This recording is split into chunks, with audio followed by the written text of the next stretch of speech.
Yeah, and if we look at the Ireland team, Matt says Wales are run down Sexton's channel. Outside Sexton is Stuart McCluskey to help him. He gets the nod at 12. He had a pretty good autumn. Is that what you would have gone for?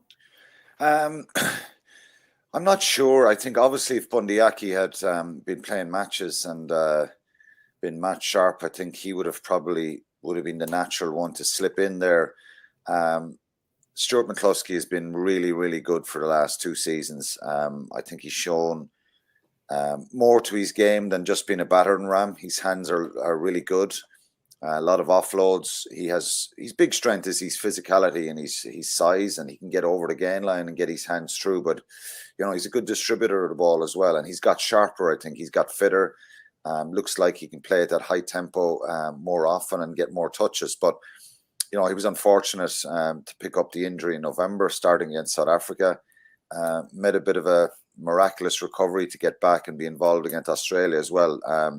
So, I think they think highly of him. I think he deserves a shot at it, and he's been playing well for Ulster. And Ulster have gone through a tough time, a tough period of matches where they lost a lot of games. But McCluskey has had a lot of involvements, played in a lot of those games, so he's pretty sharp. And they see something that he can do a job from on Saturday, and that's why he's got the nod. We don't know the ins and outs of the Bundyaki situation and why he wasn't being picked by Connacht. There's lots of rumours going around, but he hasn't played very much rugby really this season, and he's still a brilliant player, Bundyaki. He's on the bench, and you get an option of a hungry Bundyaki coming off the bench. But Stuart McCluskey is a really good player. He's going to come up against a young player in Joe Hawkins who's similar size and probably strength and ability. He's only 1 cap. He's very young, but McCluskey deserves his chance. He's been knocking on the door for years, and it would be a shame if he, didn't get back in around this Ireland team, because he's good enough to be there. And let's hope he has a big game on Saturday. Matt, we've heard the roof's going to be closed. What type of game plan do you think we can see from Ireland? Well, it certainly suits Ireland to close the roof. It's one of, if you try to explain to Americans, you've got a stadium with a roof, but sometimes you don't close it when it's raining.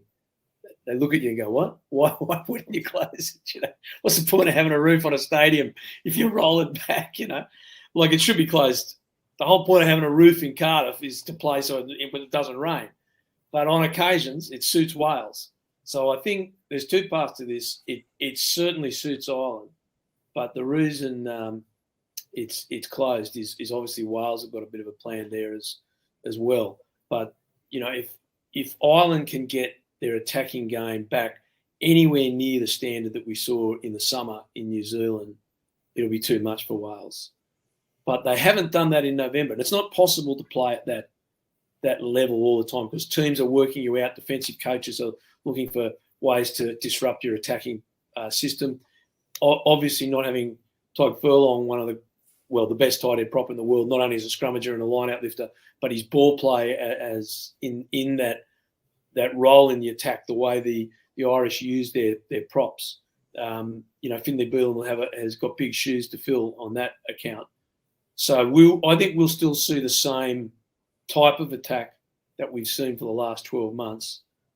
It's a very potent team with Sexton back, makes a huge difference. Jamison Gibson Park, the ruck speed, the way he gets the ball away so quick, and the hands of players like Todd Byrne and James Ryan, where their ability to either offload to Josh Van der Fleer or pull out the back to Sexton coming around the corner, then the plays they have, especially targeting at George North at outside centre. I don't think that's his best position.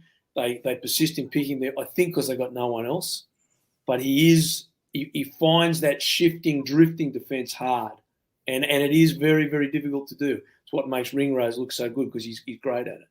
But I think that will be what Ireland do.